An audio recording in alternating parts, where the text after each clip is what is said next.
Bonjour, c'est moi Bibou. Je suis un petit nuage de la planète Terre. Depuis quelque temps, je m'aperçois que chaque année, la banquise diminue de plus en plus. Ça commence à m'inquiéter un peu. Les animaux sauront-ils s'adapter à temps? Et surtout, comment? Mais de quoi se nourrissent ces animaux? C'est ce que nous avons découvert grâce à Pierre Coupel, un océanographe polaire qui s'est spécialisé sur la fonte de l'Arctique. De nombreux animaux vivent sur la banquise. L'ours polaire va venir pendant l'hiver, quand la banquise est bien formée et très grande, notamment pour chasser des phoques qui vivent aussi sur la banquise.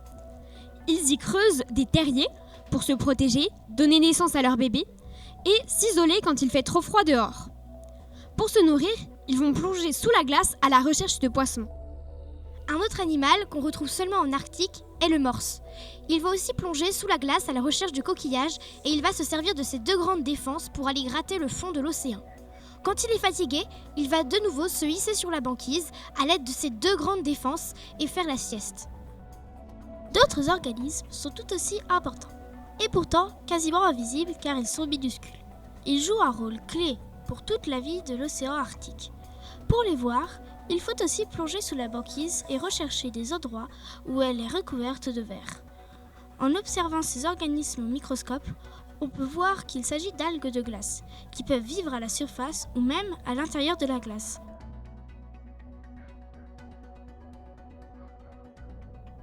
Ces algues sont très importantes car elles vont servir de nourriture pour d'autres animaux comme des crustacés, des sortes de toutes petites crevettes, un peu comme des vaches qui se nourrissent d'herbes dans les prairies. Ces crustacés vont être mangés à leur tour par des poissons, comme par exemple la morue qu'on retrouve beaucoup en Arctique. Ces crustacés seront aussi la nourriture des baleines, comme les gigantesques baleines à bosse qui vont venir sous la glace pour les manger. Du coup, si la surface de la banquise diminue, il y aura moins de ces algues et tous les animaux qui en dépendent vont devoir disparaître ou s'adapter. Intéressons-nous au Calanus finmarchicus, du zooplancton très important pour les ressources exploitées. C'est une sorte de crevette très consommée par les morues par exemple. Faisons un saut dans le temps. Il y a 20 000 ans, le niveau de la mer était 120 mètres en dessous de son niveau actuel et il était plus froid de seulement 2 degrés Celsius.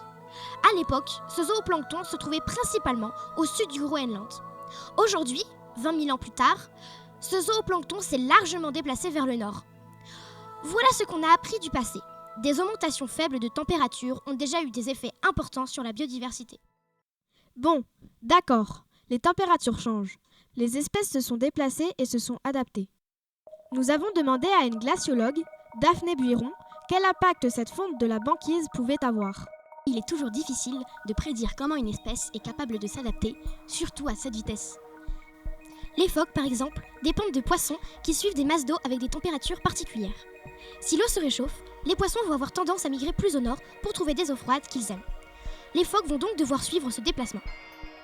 Mais les ours, qui se nourrissent de ces phoques, ne vont pas forcément en trouver s'ils n'ont pas suivi ces mouvements. Le risque est donc que les espèces n'arrivent pas à s'adapter ou à trouver des solutions si ces changements se font aussi vite qu'actuellement. Et si la banquise se mettait à disparaître, il n'y aurait plus ces courants? Difficile de prédire tous les impacts que cela aurait à l'échelle de la planète, mais en tout cas, cela devrait fortement perturber les animaux marins dans leur déplacement.